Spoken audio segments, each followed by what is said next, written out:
Welcome to Reform Thinking.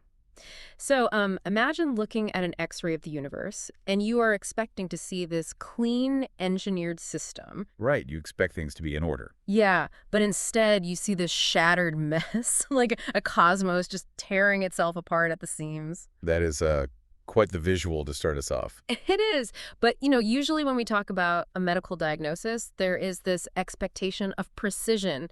You break your arm, the X-ray shows that jagged white line, and the doctor just points and says, well, there it is, broken. Yeah, very visible. Very easy to categorize. Right. We like things visible. We want them categorized. But then you step into the world of cosmic theology and, well, the state of the universe, and suddenly that diagnostic landscape is really murky. Oh, absolutely. We look around the world today and we see fracture, we see variance, we see a system that looks like it is just groaning. It really is. And for you, the listener, trying to make sense of why things feel so fundamentally disjointed, it can be overwhelming. It is a lot to take in, yeah. So today, we are looking at a diagnostic X-ray from the 17th century. We are doing a deep dive into Chapter 11 of John Owen's work, The Glory of Christ. Which is just a massive, massive text. It really is. And the objective of this deep dive is to unpack a massive cosmic concept from his text known as recapitulation. Right, which basically means how all things in heaven and earth are gathered together under one head. Yeah.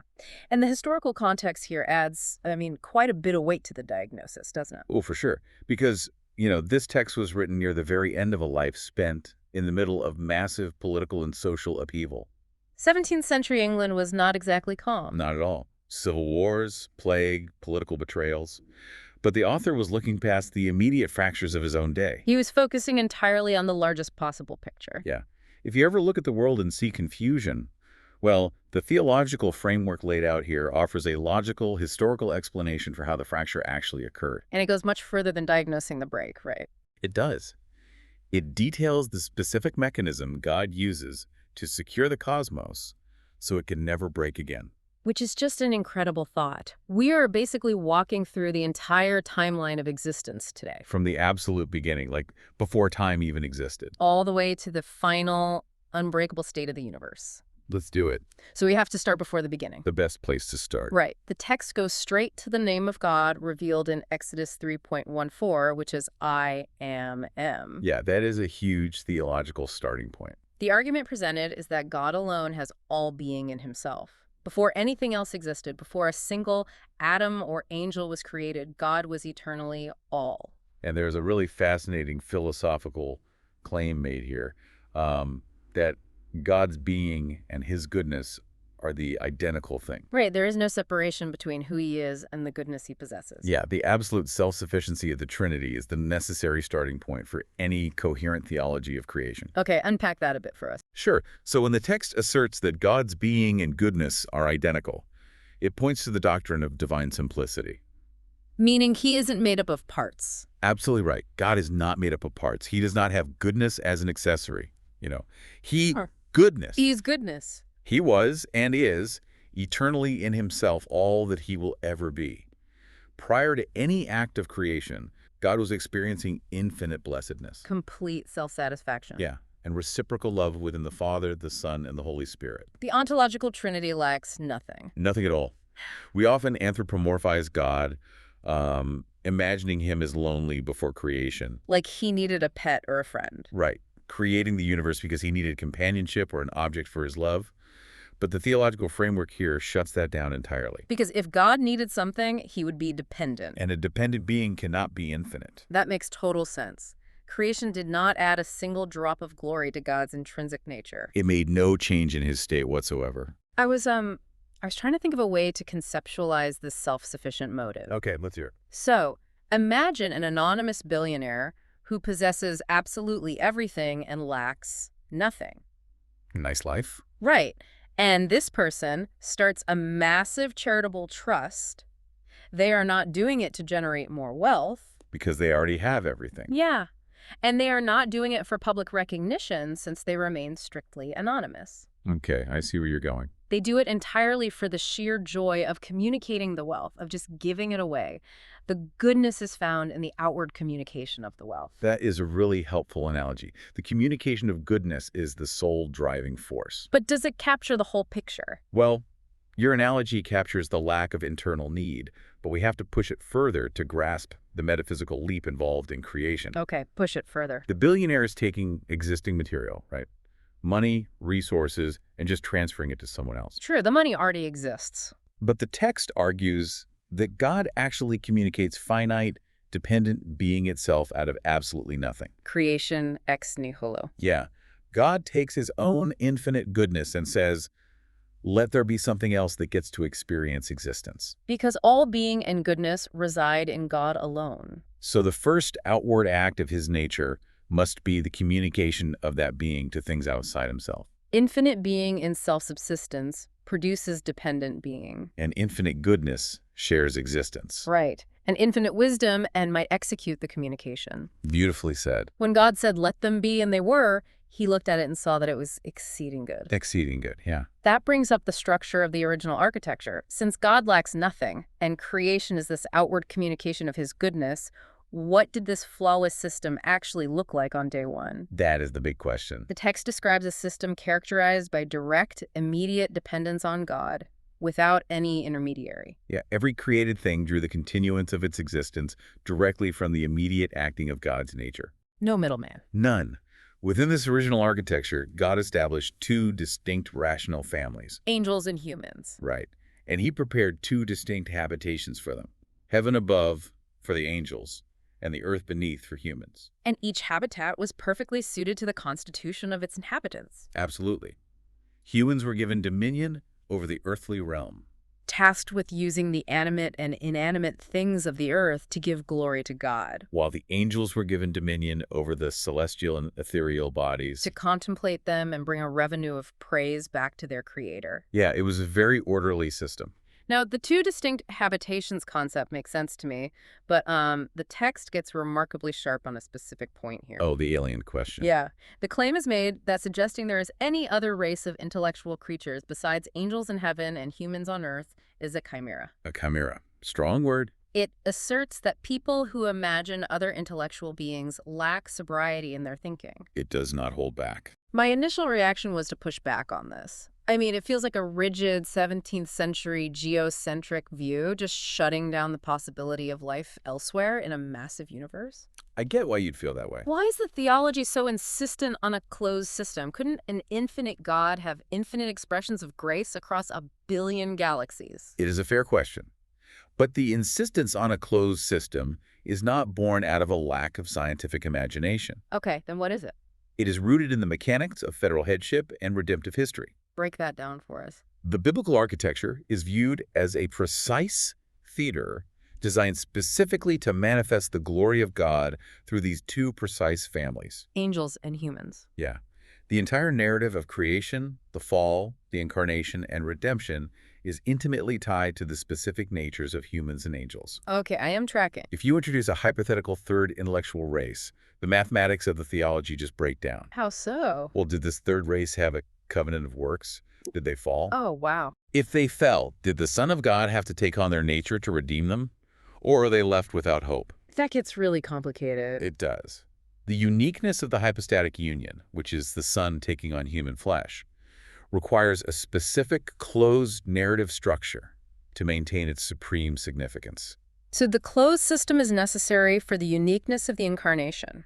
Spot on. If the Son has to incarnate in 1,000 different natures on 1,000 different planets, the singular glory of Christ taking on human flesh is diluted. Wow. Okay, that actually makes a lot of logical sense within this framework. The system was beautiful and orderly, precisely because it consisted of these two families in their two distinct spheres. Both looking directly up to God as their immediate head. Yeah, there was no common head between them other than God himself. They were not a head to one another. No, all their obedience met and centered directly in God. I am picturing a massive bicycle wheel. Okay, let's go with that. God is the hub in the absolute center. Every single human and every single angel is a spoke connecting directly to that hub.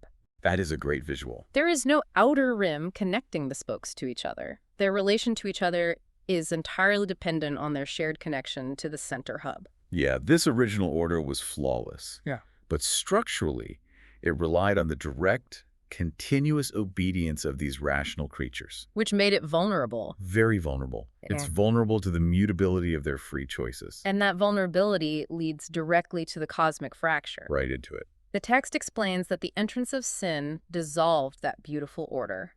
A portion of the family above, a faction of the angels, and the entirety of the family below, mankind, fell away from their direct dependence on God. They chose to detach.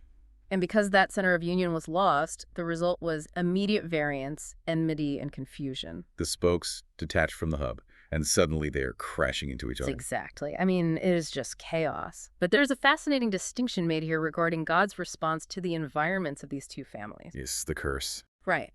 God cursed the earth because humanity fell completely, but he did not curse the heavens. The distinction reveals the difference between an individual fall and a representative fall. A representative fall. Yeah. The angels stood or fell individually. When the angelic rebellion occurred, only a faction fell. Okay. The habitation of the heavens was preserved because the remaining elect angels kept their obedience standing. So the environment did not need to be subjected to futility because a righteous population still inhabited it. Right. Mankind, however, fell federally. Meaning Adam acted as the representative head for the entire human race. Yeah. When he fell, the entirety of the earthly family fell with him, and the dominion he held over the earth was subsequently fractured. The ground itself was cursed because its ruler had rebelled. It is a completely different scope of fallout. So we have a shattered architecture, and God responds in completely divergent ways to these two broken factions. He does. He completely rejects the fallen angels forever. The text refers to this as an example of severe justice. Severe justice. But for humanity, God determines to save a remnant according to the election of grace. He does not provide a redeemer for the fallen angels. But he sets a redemptive plan in motion for fallen mankind. The divergent response highlights the sovereign prerogative of God. He is under no obligation to rescue either group. Right. He could have left us all. The fallen angels are left to the consequences of their rebellion, permanently. But the decision to execute grace toward humanity presents a massive structural problem for the cosmos. How so? Well, the original system is in pieces. The connection between the creator and the creature is severed. And the justice of God demands satisfaction for the rebellion. Right, while the grace of God desires to restore the fallen creature. So if the original perfect system broke because angels and humans had mutable wills, simply putting the pieces back together the exact way they were before does not solve the underlying structural flaw. It really doesn't. Rebooting to factory settings just guarantees another eventual crash. Yeah, the system needs an entirely new paradigm. The text refers to this solution as the recapitulation. The Greek term used in Ephesians 1.10 is anakephaliosis. Anakephaliosis. Yeah, it means to gather up or to summarize all things in Christ. The prefix re meaning again, and kaput meaning head. Oh, a new head. Yeah. God abandons the old bicycle wheel model where every mutable creature connects directly to the divine nature in her own fallible strength. Because that failed. Right. Instead, he institutes a new architecture where both families, angels and humans, are gathered together under a single new head. This new head is Jesus Christ, the incarnate Son of God. God takes all things in heaven and on earth and gathers them into one body, one family, entirely dependent on Christ. All might, all grace, all glory are now vested entirely in him. There is no communication from God creation, no supply of virtue or goodness to angels or humans, except through this new head. I am thinking about this like an old electrical grid. Okay, I like analogies. Imagine a sprawling city where every single house draws its current directly from a very fragile main energy plant. That is the original creation. Yeah. When the lines snapped during the fall, God did not just restring those old vulnerable wires. That would just break again. Right. Instead, he built a massive, indestructible, centralized substation, which is Christ. Well, that is good. Now, every single house draws its current through that completely secure substation. You cannot get electricity from the main plant anymore. You have to go through the substation. The substation analogy clarifies the concept of mediation perfectly. Mediation. In the new architecture, Christ is the sole mediator of all divine influence. In him they all consist, on him they depend, and to him they are subject. Their union and peace among themselves now consist entirely in their shared relation to him. Yeah. The immediate dependence on the divine nature is replaced by an immediate dependence on the God-man. Okay, but a practical issue emerges here for me. What's that? Angels and humans experienced entirely different problems after the cosmic fracture. Very different problems. Fallen humans are dealing with the guilt of committed sin, total depravity, and alienation from God. While the obedient angels never sinned. Right. But they are clearly living in a vulnerable state. I mean, they just watched a massive portion of their peers fall out of heaven. That had to be terrifying. They are mutable creatures who need structural security so they do not suffer the same fate. Absolutely. So how does one singular head solve two vastly different crises at the exact same time? Well, the tailored grace of the new head addresses the specific deficit of both realms simultaneously. Okay. Humans required redemption. We had committed sin, our nature was broken, and we needed a reparation, a substitutionary atonement that the angels simply did not need. Because they hadn't sinned. Right. So the Son assumed human nature, taking on flesh and blood, to repair the human problem from the inside out. He lived the perfect life of obedience that Adam failed to live. And he bore the wrath of God against sin. He did not take on the nature of angels. Because the angels did not require redemption from sin. But they did require confirmation in glory. Confirmation in glory, what does that mean, practically? They needed to be secured so that their mutable wills would never falter. Christ provides that confirmation. He becomes the anchor for the elect angels. So he holds them steady. Yeah. Furthermore, the Spirit gives humans union with Christ, which elevates humanity to a dignity fit for fellowship with the angels. We are brought into one unified eschatological family. The efficiency of this solution is just striking. It really is. The incarnation of the Son is the singular mechanism that achieves both ends. By taking human nature into personal union with himself, the Son elevates humanity from the mire of sin. And by acting as the head of all creation, he provides the infallible structural support the angels require. It is a masterpiece of divine wisdom. It functions like a single master key. A master key. Yeah. You put the key in the lock and turn it one way, and it locks the door for the angels, securing them safely inside so they can never wander out and fall. Oh, I see. You take that same key, put it in the human door, and turn it the other way to unlock it, freeing humanity from the prison of sin and guilt. One key, two completely different but entirely necessary functions. But the sheer scale of this responsibility raises a massive question. It is a lot of weight. If this one individual is now holding the entire cosmos together, angels, humans, grace, glory, the physical universe, who could possibly bear the infinite weight of that? The text leans heavily on Hebrews 1.3 and Colossians 1.15 through 17 to answer this. Okay, what do they say? Christ is described as the brightness of the Father's glory and the express image of his person, upholding all things by the word of his strength. Upholding all things. It is emphatically stated that only the incarnate Son of God was capable of this role. To place an ordinary created being in this position would be a catastrophic theological error. Right, because if the old system relied on flawless but fragile creatures and it failed, God cannot use an angel to uphold the new system. No. He cannot use a mere man. He needs a structural pillar that is completely infallible. He has to use himself. He has to use himself. The hypostatic union is the only valid mechanism. A creature cannot uphold the universe. A creature cannot be the sole conduit of all divine communication. If the highest archangel or the most exalted human were placed in the position of cosmic head, the entire structure would collapse instantly under the infinite weight of the glory and responsibility. because the communication of divine attributes to a created being is impossible. Exactly. Absolutely correct. God's grand design from eternity was always to glorify himself in the incarnation. Christ alone possesses the divine nature required to sustain the cosmos and the human nature required to redeem humanity. And this transitions the discussion from high theology to immediate practical comfort for you, the listener. Yeah, seeing Christ as the supreme head over all life, motion, and rule is not a dry academic exercise. Not at all. It should bring incredible spiritual refreshment to the believing soul. When you realize that the universe is not just spinning out of control, but is actively upheld and guided by a divine head who specifically took on your nature to redeem you, it provides an immovable anchor. The chaos of the fractured world is superseded by the sovereign administration of Christ. The theological reality of recapitulation reorients how the believer perceives the surrounding chaos. The variance and enmity visible in the world are symptoms of the shattered original architecture. But the believer is no longer dependent on that old, failing grid. They are wired into the indestructible substation. Yes. The security of their position is not derived from their own ability to maintain an unblemished record. Which we can't do anyway. Right. It is derived from the infinite capacity of the head to whom they are united. And because the head is divine, the repair job does not just patch the hole in the wall. The text argues that it makes the entire structure far superior to the original. It is called a more beautiful frame. A more beautiful frame. The repaired creation is vastly more glorious than the first creation. The initial creation out of nothing showed infinite might and wisdom.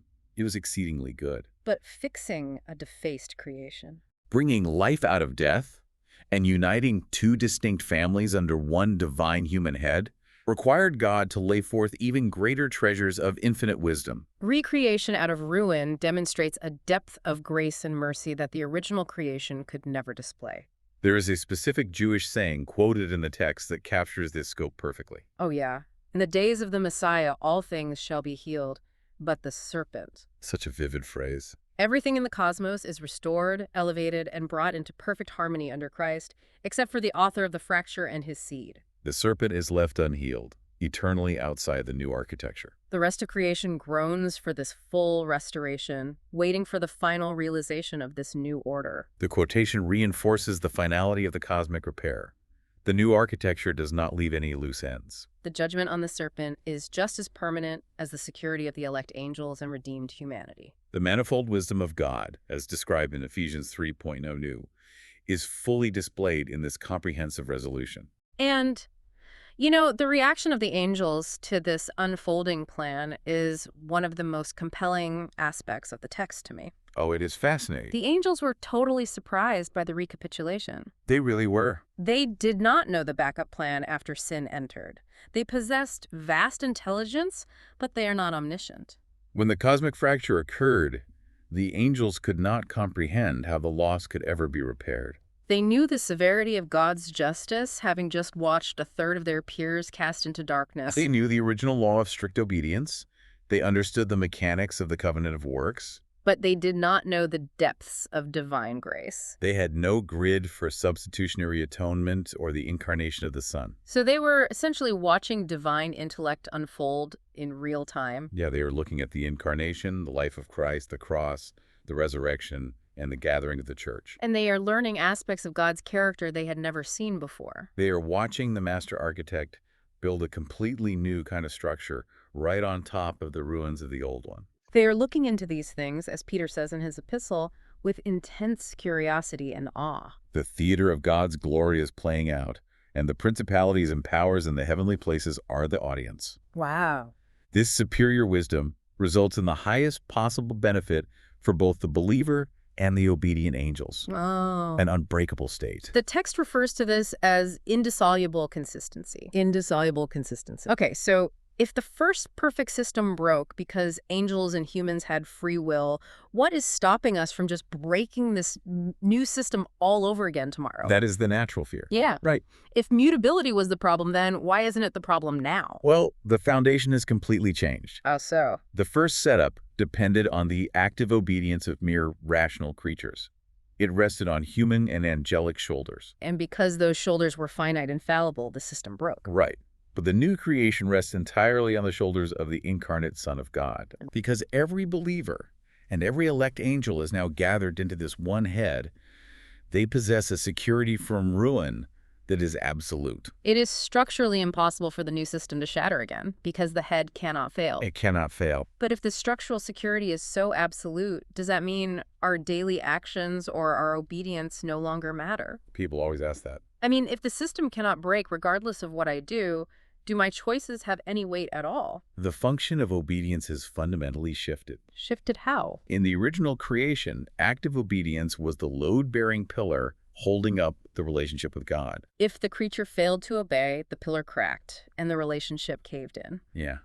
But in the new creation, the active and passive obedience of Christ is the sole load-bearing pillar. So the believer's obedience is no longer the structural integrity of their salvation. Exactly. I mean, spot on. Rather, obedience becomes the natural, joyful response of being securely housed within this new, unbreakable building. You obey because you are already secure. Not to earn or maintain the security. The structural integrity rests entirely on the capability of the new head, not on human frailty. That distinction just removes the crushing weight of sustaining the universe off our shoulders. It really does. And the author of the text is so overwhelmed by this reality that he concludes this section with a Latin phrase, Monum de tabula. manum di tabula. To hand from the tablet. It is an expression derived from ancient painters. A painter would step back, look at the masterpiece they were attempting to create, realize their own inherent limitations in capturing the true brilliance of the subject, and take their hand away from the canvas. They concede that they can add nothing more to adequately describe it. It is a posture of intense humility. I will write no more. The subject is simply too vast, too glorious to fully capture with human words. The infinite wisdom of God in gathering all things under Christ is a well that has no bottom. The proper response to examining the glory of Christ as the head of all things is is intense, silent awe. The finite mind reaches its limit when contemplating the infinite mechanisms of grace. We can trace the logical progression, we can understand the theological framework. But the sheer magnitude of the reality demands worship, not just intellectual satisfaction.